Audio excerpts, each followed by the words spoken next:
Game game শব্দটি মাথায় আসলে বেশি ওঠে বিভিন্ন রকমের গেম মূলত আমরা বিনোদনের জন্য খেলে থাকি। যদি এই গেমই হয় আপনার মৃত্যুর কারণ, তখন হয়তো আপনি এই গেমটি খেলতে চাইবেন না। হ্যাঁ বন্ধুরা, আজকের এই ভিডিওতে আমরা জানবো ব্লু হোয়েল গেমটির সম্পর্কে।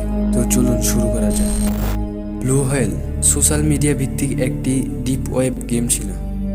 যেসব ছেলে মেয়ে ডিপ্রেশনে থাকতো তারাই এই গেমে বেশি আসক্ত হয়ে যেত। এই গেমে ঢোকা যায় কিন্তু বের হওয়া যায় না। জানা যায় ব্লু হোয়েল গেমটি 50টি ধাপ আছে। প্রথম কিছু ধাপ সহজ থাকে, যা একাধিক ক্রিয়েটার দ্বারা চালিত। এই গেমটিতে প্রতি ধাপে রয়েছে সব ঝুঁকিপূর্ণ চ্যালেঞ্জ, যেমন হাতে ব্লেড দিয়ে তিমি মাছের ছবি আঁকা, রাতে একাকী ছাদে ঘোরাফেরা করা, সারা গায়ে আঁচড় কেটে রক্তাক্ত করা, রেল লাইনের আশেপাশে ঘুরে বেড়ানো, নিশিরাতে হরর মুভি দেখা ইত্যাদি। চ্যালেঞ্জের পর ক্রিয়েটারদের কাছে ছবি তুলে পাঠানো হয়। ব্লু হোয়েলের 27তম দিনে হাত কেটে ব্লু হোয়েলের ছবি আঁকতে হতো। একবার এই গেম খেলে ক্রিয়েটারদের নির্দেশ অনুযায়ী চলতে হয়। গেমের নিয়ম অনুযায়ী 50তম চ্যালেঞ্জ হলো আত্মহত্যা। এই চ্যালেঞ্জ নিলেই গেমের সমাপ্ত।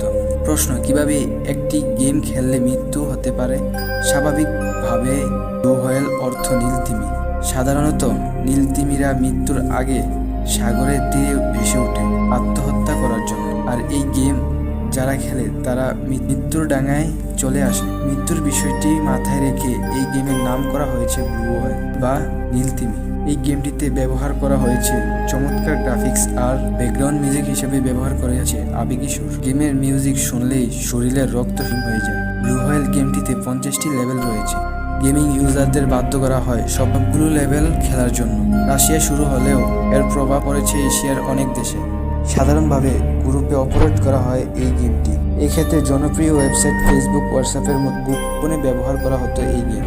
ফিলিপ নামে এক মনোবিজ্ঞান শিক্ষার্থী ব্লু হোয়েল গেমের এক অন্যতম অ্যাডমিন ছিল। সে বিকন্ত নামে এক social media blue whale society নামের সোশ্যাল মিডিয়ার অ্যাডমিন ছিল। এই গেমের মোট 50টি আত্মনির্যাতন টেক্সট কমপ্লিট করতে হতো। ভয়ানক ছিল সেসব টেক্সট, যেটি মোটামুটি নিরীহ, যেমন মাঝরাতে ঘুম থেকে উঠে ভূতের সিনেমা দেখা। কিন্তু গেমের লেভেল যত এগোতো তত কঠিন এবং ভয়ঙ্কর হতো।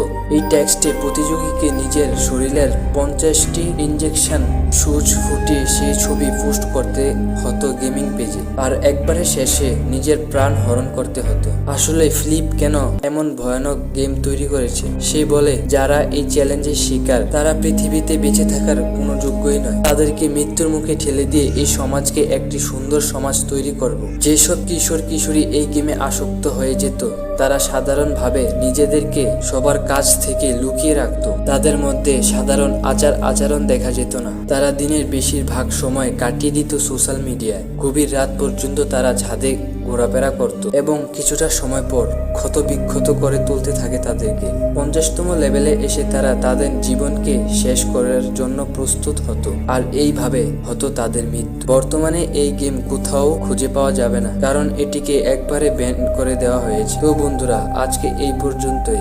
আপনারা যদি রহস্য আর রোমাঞ্চকর ভিডিও পছন্দ করে থাকেন তাহলে আমাদের এই চ্যানেলটি সাবস্ক্রাইব করে রাখতে পারেন। ধন্যবাদ।